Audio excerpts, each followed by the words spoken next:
The Hidden War of Dustoff Crews. Across Vietnam, wounded soldiers often survived because someone was willing to fly into the same danger that had nearly killed them. They were the crews of the Army's medical evacuation helicopters known by the radio call sign Dustoff. The name began with the 57th Medical Detachment, whose helicopters frequently landed in dry fields that sent clouds of dust, dirt, and loose equipment swirling through the air. Over time, Dustoff became more than a call sign. It became the name associated with Army aeromedical evacuation throughout the war. A typical Dustoff crew included 2 pilots, a crew chief, and a medical specialist. Their helicopters carried the Red Cross and were intended solely for medical missions. They were generally lightly armed or unarmed, yet their work repeatedly placed them over active battlefields. When a call came in, the crew often had only limited information. They might know the number of casualties, the general location, and whether the landing zone was secure. What they could not always know was how intense the enemy fire would be, whether the terrain would allow them to land, or if weather would hide the troops waiting below.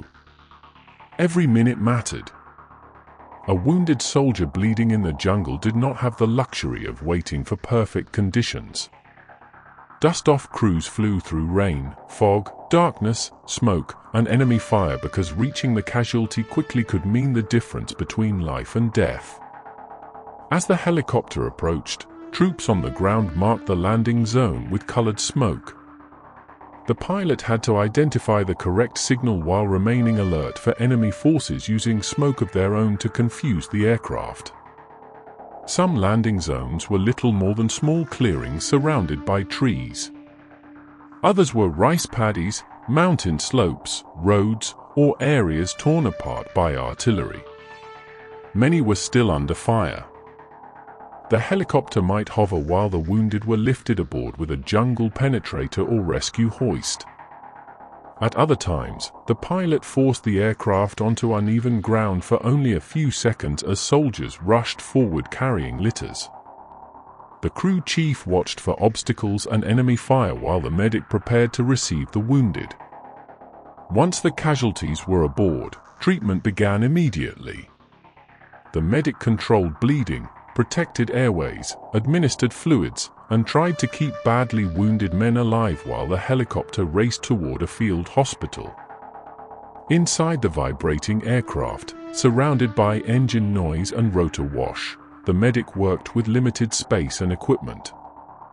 The danger did not end after takeoff. Helicopters were vulnerable to rifles, machine guns, and heavier weapons. A single round could damage an engine, fuel system, rotor, or flight control. Crews sometimes returned with bullet holes through the cabin and wounded men lying only inches from where rounds had struck.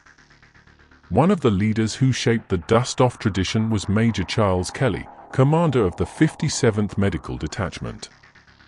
Kelly became known for accepting missions in dangerous weather and under enemy fire. When warned during one mission that the landing zone remained unsafe, he gave an answer that came to define the service. "When I have your wounded." Kelly was killed in July 1964 while attempting to evacuate casualties under fire. His example established a standard that later Dustoff crews continued to follow. They went when others could not. Throughout the war, medical evacuation units expanded across South Vietnam. Their helicopters transported American, South Vietnamese, Allied, and sometimes enemy wounded to medical facilities. The system changed battlefield medicine. Instead of remaining for hours in the field or traveling over rough roads, many casualties reached surgical care quickly. Soldiers fighting in remote areas knew that if they were wounded, a helicopter crew would make every reasonable attempt to reach them. That knowledge became a powerful source of confidence.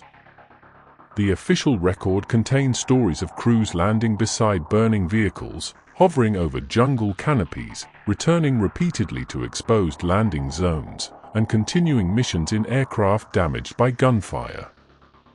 Many of those rescues never became famous. There were no large audiences watching and often no photographers present.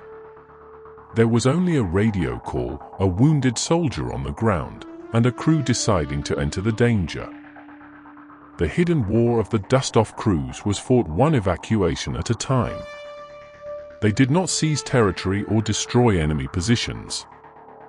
Their mission was measured in lives carried out of the battlefield.